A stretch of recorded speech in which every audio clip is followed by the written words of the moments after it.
औज़ु बिल्लाहि मिनश्शैतानिर्रजीम बिस्मिल्लाहिर्रहमानिर्रहीम। प्यारे बच्चों, अस्सलाम वालेकुम। स्कूल BMS कंडी, क्लास 8, सब्जेक्ट उर्दू, टॉपिक नात।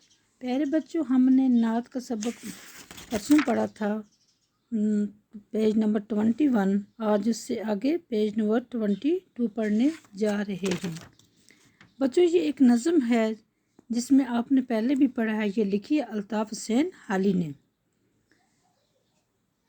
जैसे खताकार से दरगुजर करने वाला, बद अंदेश के दिल में घर करने वाला, मुफासत का ज़ेर व ज़बर करने वाला, कबाइल को शेर व शकर करने वाला, उतर कर हिरा से सोए कौम में आया और एक नुक्सा कीमिया साथ लाया। प्यारे बच्चों, इसमें अल्ताफ़ हुसैन अली फरमाते हैं कि हज़रत मोहम्मद सल्लल्लाहु अलैहि वसल्लम गलतियों को माफ़ करते, बुरी नीयत और बुरा सोचने वालों को अपना बनाते, उनके दिलों को जीत लेते, वो फसाद और फितनों को जड़ से उखाड़ देते और अरब में जो मुख्तलिफ कबीले आपस में बरसर पैकार थे उन्हें यकजा और मतहद करते। गार हिरा में अबादत इलाही नज़ूल वही के बाद वो अपनी कौम के पास एक कीमती नुस्खा यानी कुरान करीम लेकर आए जो दुनिया वालों के लिए हदायत का अजीम पैगाम है।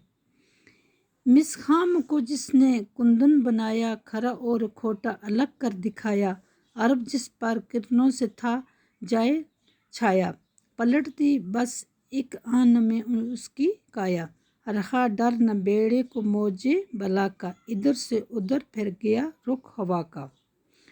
अरब के लोग जो खाम लोहे की तरह बेफ़ायदा और जंग आलूदा थे, उन्हें हजूर सल्लल्लाहु अलैहि वसल्लम ने इंसानियत का दर्स देकर सोने की तरह चमकाया। उन्होंने अच्छे और बुरे में तमीज़ करना सिखाया और सारे अरब जो सदियों से जहालत में गहरा हुआ था, उसकी थोड़े ही अरसे में उन्होंने काया पलट कर रख दी। अरब में जहालत ख़त्म हो गई और हालात इस तरह तब्दील हुए कि अब इंसानियत की किश्तियों को जहाद की मौजों का डर नहीं रखा और हालात ने अपना रुख तब्दील किया, यानी अवाम बुराइयों और ख़राबियों से पाक हो गए और ऐसी ज़िंदगी जीना आसान और मुमकिन हो गया जिसमें बड़े छोटे, अमीर गरीब, मर्द ख़वातीन सब की इज़्ज़त और सलामती महफूज हो। बस बच्चों, आज का आपका सब यहीं तक है। अल्लाह हाफिज़।